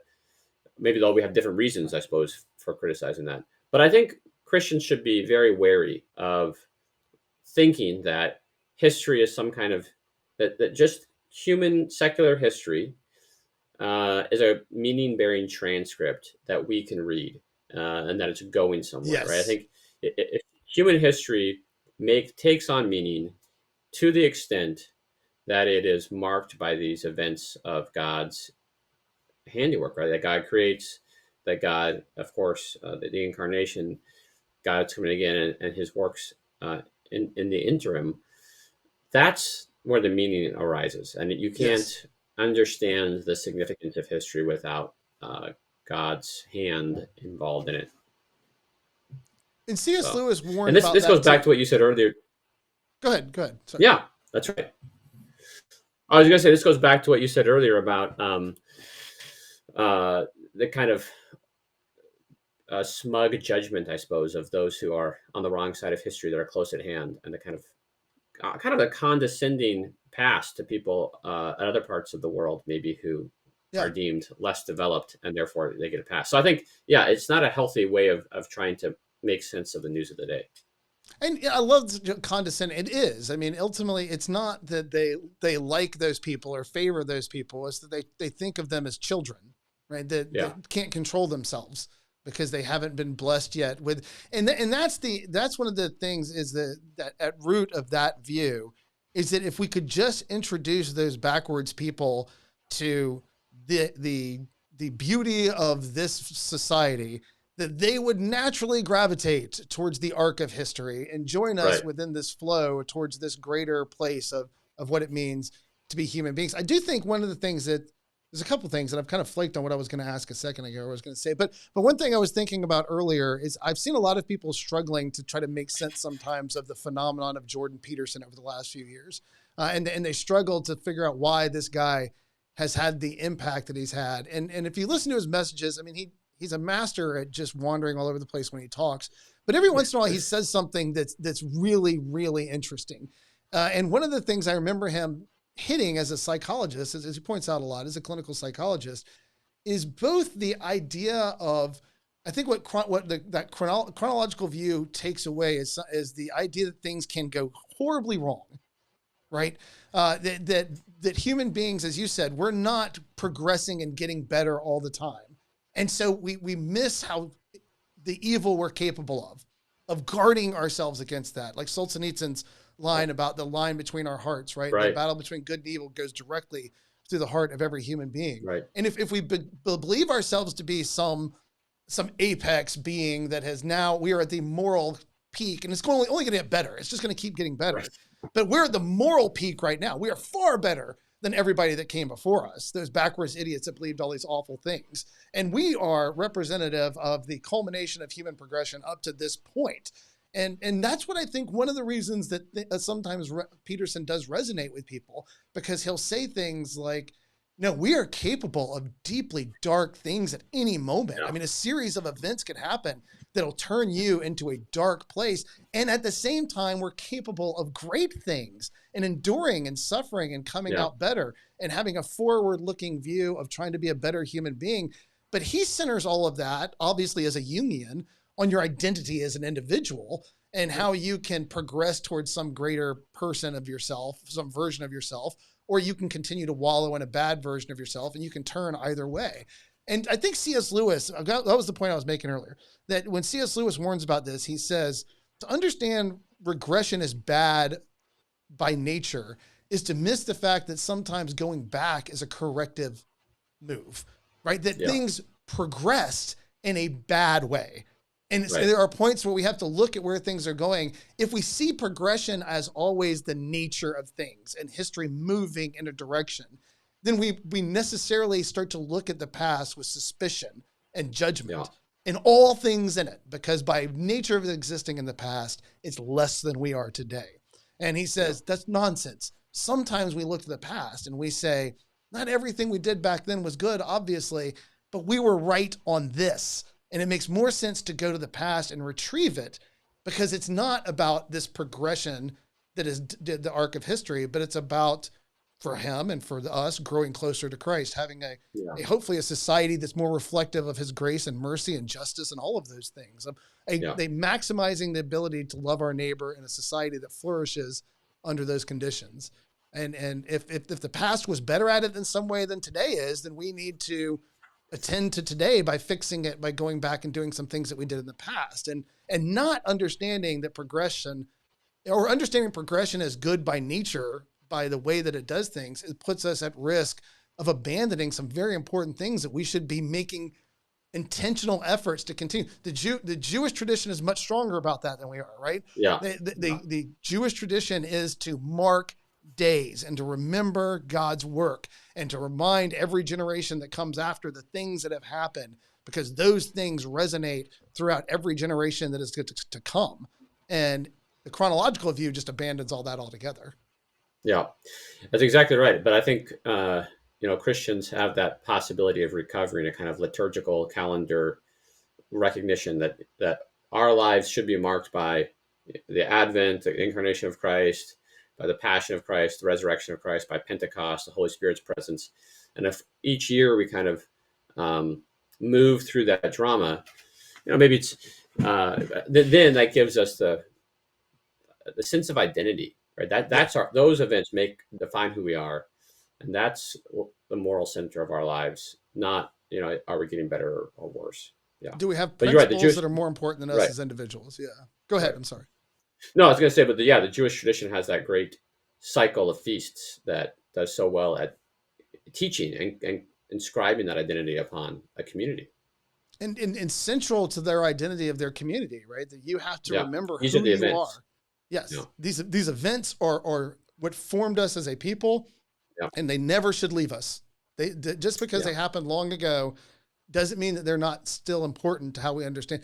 And the chronological snobbery and the things that we hear about that many authors have warned us about, before we move on to the next point, I think is it does put you in a position of not having to be corrected by the past, right? I mean, I know you said that like history doesn't tell a story by itself, right? It's our how we inhabit the events of the past and wrestle with them. And you see it even today. I remember talking to somebody in Europe a few years ago, and we were discussing, because I was discussing things like eugenic ideas. I mean, the idea that we should have just the most healthy, the most powerful, the most intelligent, the fastest, the fleetest, all of these things, that this should be the progress that we're looking for. And then we should attend to those things with genetics. And I was like, we're getting to a place, I asked them, as somebody who lived in Europe, said, are we getting to a place where we have forgotten the devastating lessons of the eugenics movement of the early 20th century, particularly as how it played out in Europe and even more particularly in Germany, so that there was an embarrassment to talk into those terms for about 50 years because of what they led to. So, but now it feels like our memory is short, the embarrassment is over, and we're back into that place where it's just, we're back. If we can create better life, better human beings, a better world, then it's our obligation and duty to find some way to genetically weed out, to work out the things that are less desirable. And the danger of what that does immediately to start thinking in those terms. And that person's response terrified me because they said, oh, I feel like you're 10 years behind, Jay. And he's like, we are seeing it in real time here playing out as we have lost every lesson that we seem to have learned back then because we've been able to categorize those people, let's say particularly the Nazi Party or Hitler or something, they are monsters of history that don't in any way reflect what we are today. Yeah. Right? Because we have progressed beyond it. They don't in any way impact the people that we are today. And so we're losing the ability to guard ourselves from what we're capable of doing if we let bad ideas just cultivate in there. If you see it as just this progression towards better, we're better. Yeah. As opposed to we are the same broken people we always have been, wrestling as best we can to bring into society and human community justice, goodness, mercy, benevolence, all of these things. Yeah. Yeah, that's a good warning because certainly we're still capable of any atrocity that any human has been capable of, right? Yeah, throughout all human history, we're the same. We didn't get better. We just got cleaner a lot. I mean, there's that. That's true. All right, for your third point. All right, yeah. So the last section is about community, which maybe does kind of tie in with some of the things we've been talking about. But I think one of the reasons we try to tune into the news is we have this fear of missing out on what's going on, right? We want to be connected to our communities, and that's a good thing, and that is an important role that the news can play. But how we kind of navigate that community building function of the news is tricky because in our current ecosystem, so often the kinds of communities that develop are really shallow. And drawing onto other philosophers, I call these aren't communities, these are swarms. These are just digital swarms that quickly develop, quickly get built up around some outrage, some issue. But then as soon as the issue's gone, they dissipate.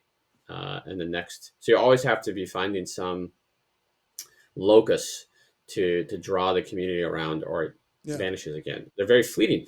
And I think, Zanab Tafuki talks about this in relation to some of the Arab Spring movements, how there was all kinds of attention, all kinds of energy. It was really exciting to be in these protests about, unjust governments in the Middle East. But no real change was effected because the very nature of the communities that was built by Twitter and social media, these communities were inadequate to actually result in sustained, difficult, patient work. When thorny challenges came up, people just moved on to the next outrage. So the kinds of communities that we need to address real problems in our lives, in our governments, and our societies will not be built on social media fueled outrage. Those are just going to fuel swarms. The kind of communities we need are those, cultivated in local churches, and institutions over the long haul, so that we can befriend one another, and out of those deep, more complex, full relationships, work together to try to imagine and then build or participate in building, God's kingdom where we're at. So I think recognizing that we need the news to, or that one of the functions of the news is to structure communities, and that's a good thing. Yeah. But then recognizing the negative tendencies, that the kind of swarms that tend to happen, so that we can not be lured by that sort of false idol, false simulacra, but rather seek after the real thing, the real kinds of communities that will sustain good work. Yeah, and that I tell you what, when I read that description, this idea of digital swarms, it was both helpful and depressing, in the sense that it was okay. It does give it gives a great a view of what we're talking about, a great example of what you see in the world today. But it also was an incredibly depressing realization how accurate I felt like that was to what you see unfold and how news cycles work today, right? It's like somebody walks over and kicks a hornet's nest, and then everybody comes out, and for the next 24 hours, they are going to be experts on this subject, right? Everybody is suddenly, whatever it is, we're all experts on submarines right now and implosions because of the tragedy. Right. And they're out Googling things, and they're posting everything, and then that goes away. And then before that, we were all experts on, I had to endure that when Dobbs versus Jackson overturned Roe v. Wade, the month there of all the constitutional law experts online that have never read a Supreme Court case, have no idea how the law works, don't have any idea what Roe v. Wade said, haven't even read Dobbs versus Jackson. They don't have the slightest idea what they're talking about, but they're all experts. And they're all talking at the same time. I think Carl Trueman also offered some great insight to me in how all of that works in his works, where he was talking about that idea of, we used to go to community to be defined by community, right? And now we go to now we're going to community for some affirmation and recognition of what we are. We've psychologically determined what I am. That's an internal process. But now I don't need the community to either politically or religiously tell me how I fit into the world. I need the community to tell me that I'm brilliant and I'm great and the things that I'm doing are okay. And that's the role that the community plays for me, and the role. And then social media, both through your digital swarm and Truman's ideas there that he wrote about in the Rise and Triumph of the Modern Self, they come together to make social media and which is the number one way people get news now, is social media, like Twitter, Facebook, Instagram. That's where they're all getting their news from. TikTok. It's a terrifying prospect because those are just cesspools of stupidity and misinformation. But that's where they're getting. And when you hear Truman, or read Truman and read what you've written, and I apply that to what we're seeing in the way people are expressing themselves online, that's where I say the digital swarm becomes a depressing idea, right? Because we're crazy activated. We get crazy focused on something for a very short period of time. And then given enough time, It just goes away. Right. And so true evil, by the way, has nothing to fear. I mean, nothing to fear from the because they're not going to ever be able to be focused long enough to work in any cooperative way to limit the effects of true evil in society. It can however you want to talk about whatever we think true evil is, those agents acting in an intentional way to profit or to empower themselves through nefarious means have nothing to fear from the digital swarm, because they can take down a bunch of people over a really short period of time, but they just go off somewhere else very quickly as well. Yeah. Yeah. No, that's exactly right. And I think in many ways what Truman articulates about expressive individualism and the kind of directional flip from receiving your identity as a gift from your community to determine your identity internally and then requiring your community to affirm and celebrate that. I think that's precisely why these digital swarms are so why they formed now, right? Because this is a way that I can get my identity quickly affirmed by a lot of other people. All have the right opinion about the war in Ukraine or about this court case or whatever. And so we're all on the good side.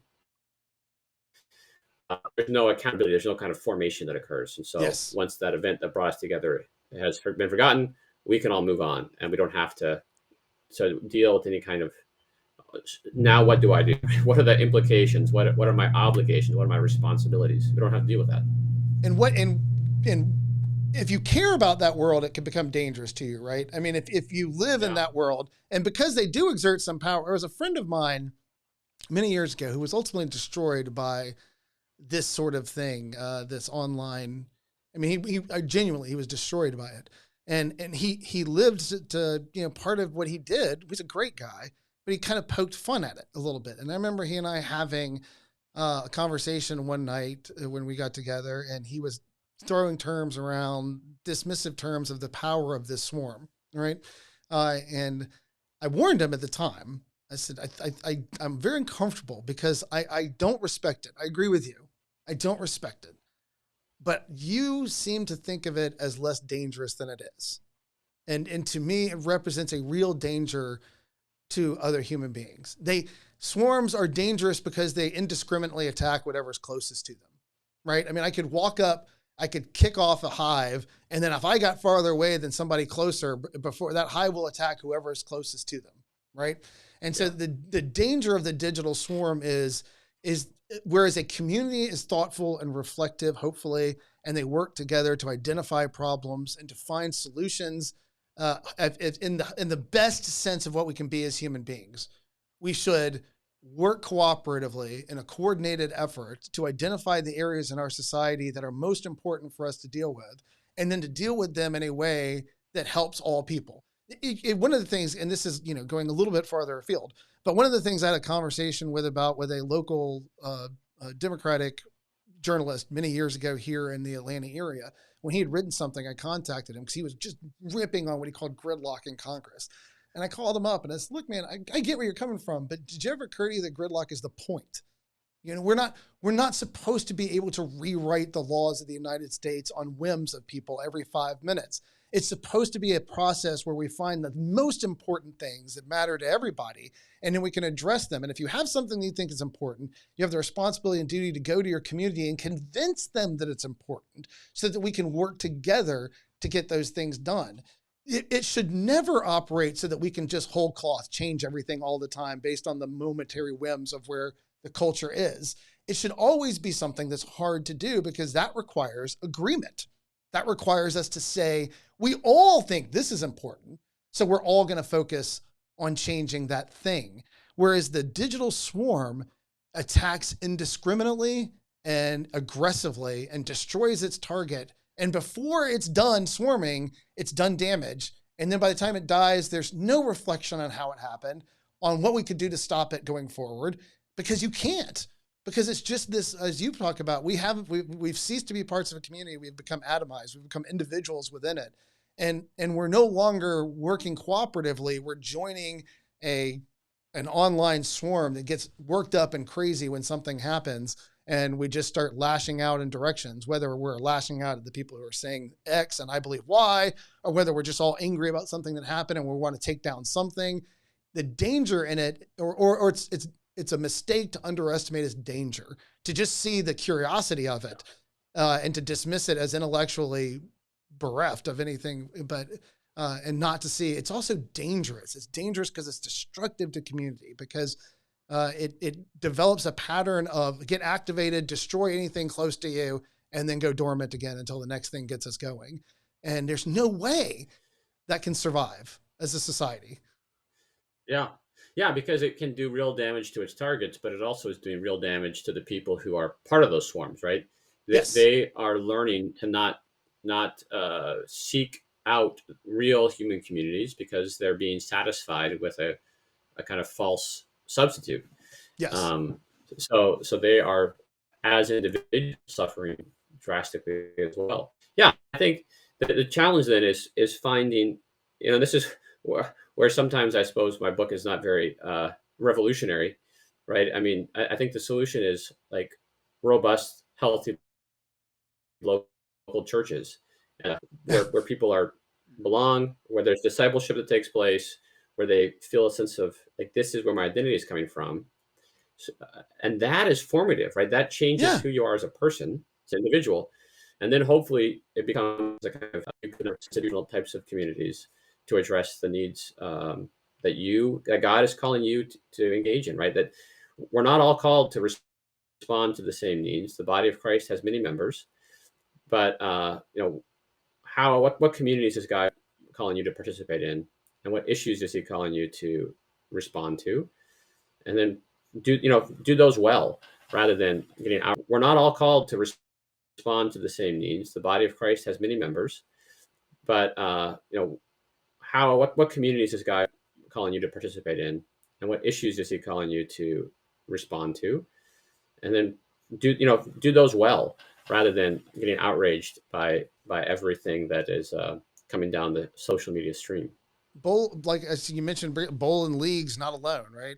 Like go bowling in a Right, league. Don't right, don't bowl alone. It's right. it's it's a community, and that's one of the points I think you make in the book that I really thought about a lot. That because I tried to remember when I was younger, all the different groups my parents were involved in, how many different community things we were involved in as a family, right? We had in the South, we had swim meets dominate the summer, Oh man. And yeah, when the summer comes, it is community swim meet time, and it is neighbor, and you're a part. It's a real thing, right? It's our yeah, neighborhood against your neighborhood, and it's all summer. And it is these long, not just the practicing, but the meets and their events, and you have celebrations around them. And my mom was a member of bowling leagues, and it's like everything you did when I was younger, you did as part of a league or as part of a community. And when you said that or wrote that in the book about bowling, made that reference to bowling alone versus bowling in leagues, there was that sense of, wow, we've really lost. And it's something, and at the same time, I started to value the places where I do have community. My youngest, yeah, who I mentioned, plays on a lacrosse team. She plays on in her age group, one of the top 5 lacrosse teams in the country. And it can feel like a burden when she's doing all of these things, but then you stop, and I reflected, this is a community that I'm a part of, right? We're different people from different backgrounds with different beliefs, and yet we're all coming together and giving our daughters a place to play and traveling together. And we get together when we're on the road and we eat together. yeah, And it does become something where you are required to come together and talk to people who you have nothing in common with them except for the fact your daughters play together on this team. And then I talk to people from other parts of the country that are on different yeah, teams. And it really did help me to appreciate that. I mean, that was one of the things that I even talked to my wife about this morning before I came here, was that his book really made me appreciate my lacrosse community more. However much there's an intensity of competition, it still is a community thing. We're all coming together and talking to each other, and it has grown my community, and there are people in it that wouldn't have been a part of it, and it creates conversations and opportunities to do things. And in that way, that's why I wanted to bring that up, because it's not just the the idea of we go to church because church is good for us. Because you said it's not revolutionary. We're just saying we need churches that are a part of the community. It's also that churches within a body have groups within them that help you connect to other Yeah. things, right? Yeah. It's not just going to church on Sunday. It's that if we get together as a Right. community, we find in our community people with common interest, and we grow those groups that you're talking about, and that reattaches us to our communities. Most people I know don't know their neighbors at all anymore.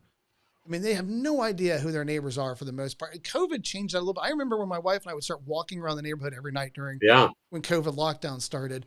And then everybody else came out and started walking around. And for the first time in all of our time that we lived in that neighborhood, I knew who almost everybody in my neighborhood was. And it was like, why did these nightly walks have to go away just because we weren't locked down anymore? That was a great thing that we all just walked and talked to each other. Yeah. Yeah. No, I think that's right. That there are still opportunities to recover. Instead of interacting with somebody's avatar based on like what their political policy positions are, you have to have dinner with people. You might not know anything about their religious background, their political background, but their daughter also plays lacrosse, right? Yeah. And that provides opportunity for these conversations that otherwise wouldn't happen. So I think definitely the kind of social fabric of America has weakened in recent decades, but it's not gone yet. There's still opportunities, going to these events, dealing with annoying, odd, weird people, Yeah. but embracing them as like, these are my neighbors. I have to get to know them, and I have to collaborate with them if we're going to have a lacrosse league, if we're going to do this thing in our community. It's going to require the messiness of human community. Yep. But that's kind of what we're called to do. And we're going to talk to people that we Yeah. find off-putting, and we're going to coordinate Yes. efforts with people that I would not normally want to talk to, because we have a Right. common goal to get this done. And I Yeah. will say, I want to talk about this before we end here, because I think this is the real danger for me. When I was reading it, was the last put on the swarm, the digital swarm, there was a focus on loneliness, and the growing plague of loneliness. I've talked a lot on this show about how many of the organizations that I know that open up an opportunity for people to contact them throughout the world for very specific reasons, find people contacting them because they're lonely. They're like, they say, we want to answer apologetics questions. Somebody calls them up and tells them they're lonely. We want to be available for you to deal with theological questions. People call them and tell them they're lonely. And this isn't totally new. I remember Billy Graham many, many years ago when he visited New York for one of his, what's the word I'm looking for here, JD?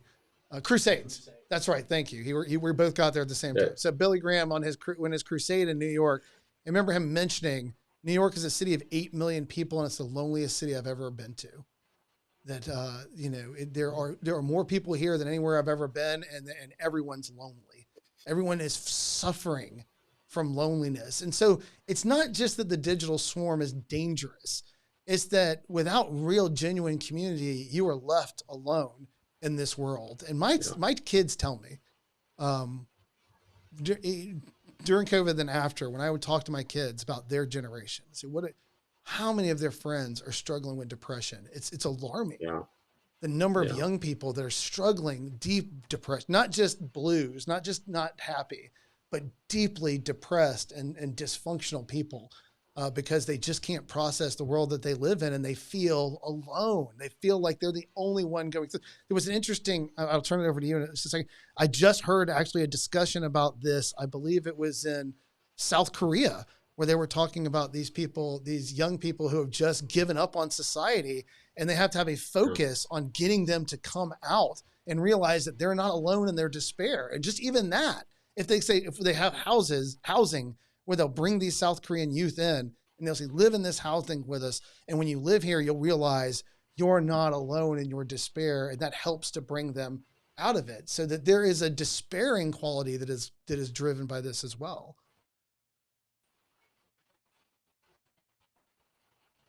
Yeah, I mean, I think, sometimes if you're feeling lonely, the easiest way to feel connected is to like, well, what is everybody else is caring about this submarine search? Maybe if I know about that, I'll feel like I'm a part of a community, or maybe if I follow this sports team, I'll feel like I'm a part of this community. But those are really inadequate cures to that underlying problem of atomization and of disconnection that is going to lead to, as you say, these kind of staggering experiences of depression and anxiety that so many young people today feel. So I think our challenge is to kind of redirect that recognized felt need toward the sources that will really satisfy it. Your family, your church, the body of Christ primarily, but all these other local institutions, rather than toward the kind of low hanging fruit that seems like it's going to satisfy that need, but ultimately just kind of perpetuates it. These online swarms that promise belonging but can't really deliver on that promise. So in a nutshell, give us your I know we said the church is answer getting focused back Yeah. on, but how would we I'm talking to my 20-year-old who Yeah. is a political science major. He is wanting to go to law school. He has a hope to work and use all that for ministry. I have a daughter leaving for Italy soon. She is an education major. I'm talking to my kids. What advice do we give young Christians, young people, anybody about how to approach news as Christians? Yeah, I mean, I guess going back to where we started, I would just say your news consumption, your news engagement should be in the service of your love for your neighbor. Yeah. And when it becomes an end in itself, when it becomes something that you do to keep yourself entertained or amused, or to feel good about yourself, to feel like you're on the right side of history, to feel like you belong, that's when it's been subverted from the right end and has become an idol, which I think it often is today. So, what is this? What is your news consumption serving? Is it enabling you to better love your neighbor? Yeah. And if not, then cut it out. And address it so that it is right. One of the things I told my son, it's redirect. Yeah. Redirect was that, I said, it's important for you to know what's going on in the world. I said, so I would advise you not first thing in the morning, be reflective when you first wake up, but early in the day, see what's happened in the world. And then when you establish that the world is not totally on fire, that it maintained its existence through the night while you were sleeping, that there may be a couple of major things that happened that were worth your attention, then walk away. Right. Then don't search out every little detail about what happened everywhere. Just find out what's going on. And then as soon as you've established that the world is continuing to function, move on with your day and go find somebody to talk to. Right. Don't let it become something that blocks you. All right. I think that's good advice. And the only thing I'd add there is, go ahead. No, go ahead. Go ahead, please. The only thing I'd add there is, maybe discern what is the one or two issues that God is calling you to be engaged in more deeply, and follow those stories, even when the swarms are on something else. You talked about this with the Dobbs decision. Sometimes people will care about the issue you care about, and that gives you an opportunity to speak into it, hopefully helpfully. Yes. But a lot of times people won't care about what you care about, and that's okay. Yep. It's still an important issue, right? Just because it's not the issue of the day. And to the other side of that, one of the disciplines I've tried to develop is that when events are happening in the world, that I really don't have anything particularly interesting to say about them. I just don't say anything. Amen. That's the weirdest thing to me, is how people feel this pressure to comment on everything. Yeah. And I've had to fight people in audiences where they keep asking me about a subject, and I say, why do you care what I think? I know nothing more about what you're asking me than any other person that you would ask in this world. Yeah. Just because I know an awful lot about this stuff right here doesn't mean I have anything to say about these other things over here. And so I've asked people in the past, I said, please don't feel like you have to comment on everything. Sometimes things happen that you just don't have to have an opinion on. That's exactly right. Yeah. And it's just beyond me, right? I got a call one time about what I think people should do in regards to the immigrants that were coming through Mexico to the U.S. border. And my response, I think, was deeply upsetting to them, because I said, I haven't been down there, so I don't know who these people are. I haven't talked to them. I hear about alarming things that are happening to them, and I hear other people that are alarmed about the results of them being there. So I'm going to be left to pray that the people that actually know what's going on down there are doing right, and that the people that are enduring this are being taken care of by God, and that if there's anything I can do, that God will show me, right?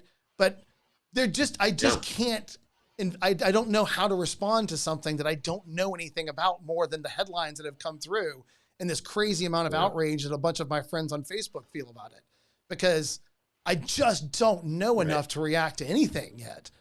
I think I felt good. I think when Edmund Burke said something about that with the French Revolution, when people kept saying, why haven't you responded to the French Revolution? His response was, I don't know whether it's good or bad or what's going on. It's all happening. There's nothing for me to say about it yet. I just want to wait and see what happens before I feel the need to write extensively on it. Yeah, we have to recognize our human limits. And when we have the capability to speak about anything instantly, right, through social media, then we feel like we have to say something, but we don't. Just because we have the capacity doesn't mean we have to exercise that. And then usually the better course is silence. I mean, what does Solomon say? Even the fool is thought wise if he keeps silent. So good advice. That's right. And to realize that people really aren't waiting to hear what I think about it. Right? They're not like logging in. What does Jay think? I'm going to open up my computer to find out where Jay's position on it. I've tried my hardest to restrict my opinions on things that people have already asked me about. And it's depressing how little I have to talk about when I use that as my standard for they just only care about what I think about a very narrow number of things. And for the rest of the world, they just don't. And that need is like I've seen people say, I'm sorry I haven't commented on this. Like, why? Because nobody cares. There was no reason for you to be sorry. Yeah. Nobody was missing it. Nobody was sitting around saying, wow, Joe hasn't commented on this yet. I really need to know where Joe is on that. I need my electrical company to comment on the story. Yeah, that's right. Everybody's got to be, as I said, we're all experts on everything now. And tomorrow we'll be an expert on something else. Jeff, I really, really appreciate your time. I appreciate your book, Reading the Times, A Literary and Theological Inquiry into the News. I think I'm very happy. Like I said, I like how I think it's concise. I like that about it in the sense that it's powerful, it's on point, and then we move on.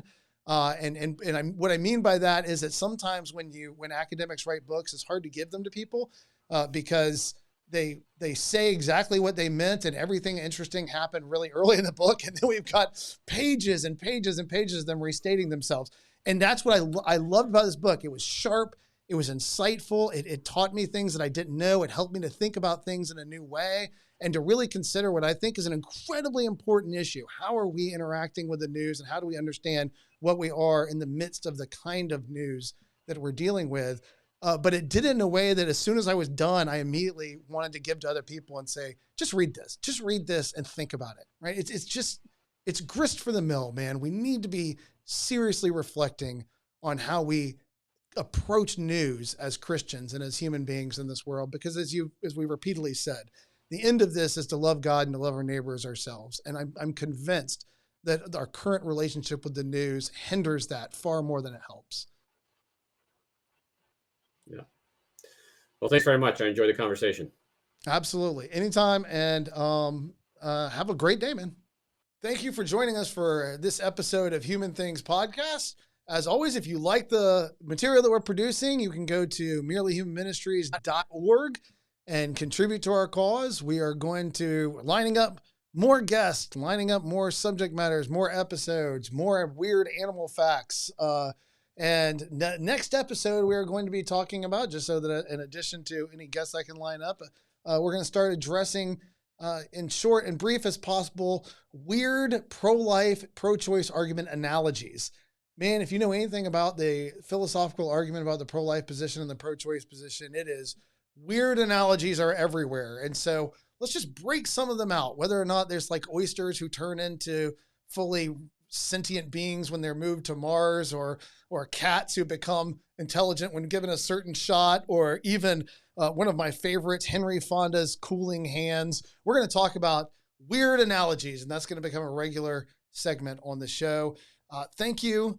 Please contribute to the cause. If you're hate listeners, again, contribute more, because we're going to keep giving you great stuff to hate. If you're those people out there that are loyal listeners, Thank you so much. We've already received gifts, and I really do appreciate it. Whoever you are that are sending in the anonymous gifts. You have our deepest gratitude for it, and we are committed to continue to make material for you and to take the material that we're making, and we're going to release it into different formats as well. We have already started releasing the first of what we call merely interviews, is what I said we're going to call it, right? Merely interviews. So we're going to start as we move into season 2, releasing some of the interviews from season 1 as standalone segments.